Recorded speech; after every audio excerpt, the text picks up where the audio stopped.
Hey guys, Rods Aquatics here. I rescaped my 30-gallon tank and I put a completely different type of fish in it. Let's check it out.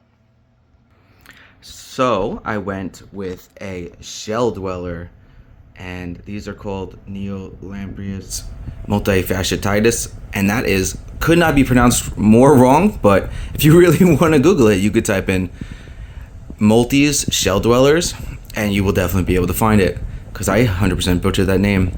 Now I'm a little bit further back from the tank, because as I get closer they will go into the shells and I'll show you. I just got them, so they're relatively new to me, so they don't fully trust me yet. I used the dragonstone from my previous tank that was here, my previous 30-gallon, and I just rescaped it. I got some Anubis, 1, 2, 3, 4, 5 Anubis here, the broadleaf on the left, and then I think these are called Frazee or something on the right. Now these fish are African cichlids. They are a little bit territorial, so they each have their own shell and they won't let each other into their shells. I tried to feed them bloodworms at first, but they were too big. I was having to cut them up real small, and now I feed them baby brine and they really like that. I'm doing well with that so far. I've had them for about a week. I haven't lost anybody, which is great. I don't want to jinx it. Now I'm gonna get a little bit closer and show you guys how they look up close, because I'm a little bit farther away right now. Let's zoom out. Nice. They're letting me get nice and close. They're not the most colorful fish, but they do have a really cool blue eye, and I like the stripes on them. If I get too close, they will jump into their shell, and I'll show you that. Oh, see, this one just right here went into his shell. See? And they all have their own shells. They will not share. Well, from what I know, from what I've seen, they won't share. Unless I guess it's a mate, but they each have their own shell, kind of their own space. And there's a network of caves I made behind the dragonstone and a straight shot through the back. So far they seem really chill. I like them a lot. They are pretty pricey though. If you're trying to find these, they will range from $20 to $25 depending on how young they are.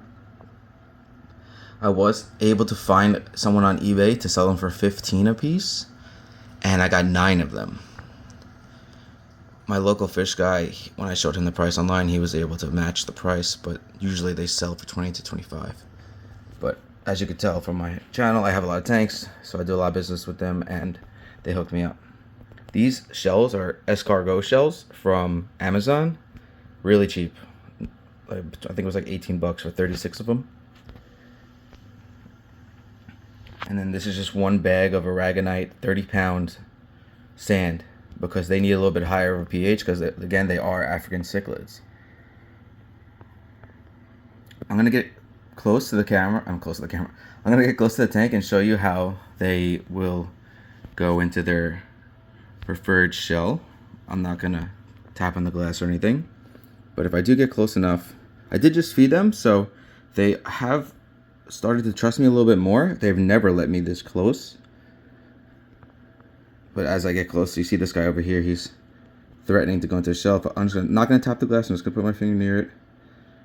It's nice that they're starting to trust me more, but before they would each run into their own shell.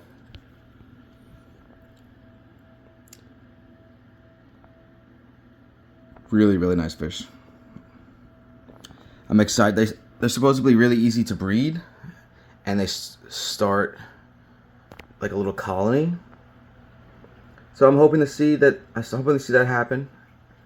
I don't know how much more plants I'm gonna add. I am gonna add some floating plants, because these guys tend to stay, like, I'd say right about here and below, which is about maybe a foot and below. I never see them anywhere near the top. They like to stay at the bottom. Anyway, thanks for tuning into Rods Aquatics. If you have any questions about this tank or anything in general, I will be happy to answer it if you ask the question down below. If you want to see where this tank's going, if you could like and subscribe, I will continue to do updates as it grows. And thanks for tuning in to Rods Aquatics. You guys have a good one. Peace.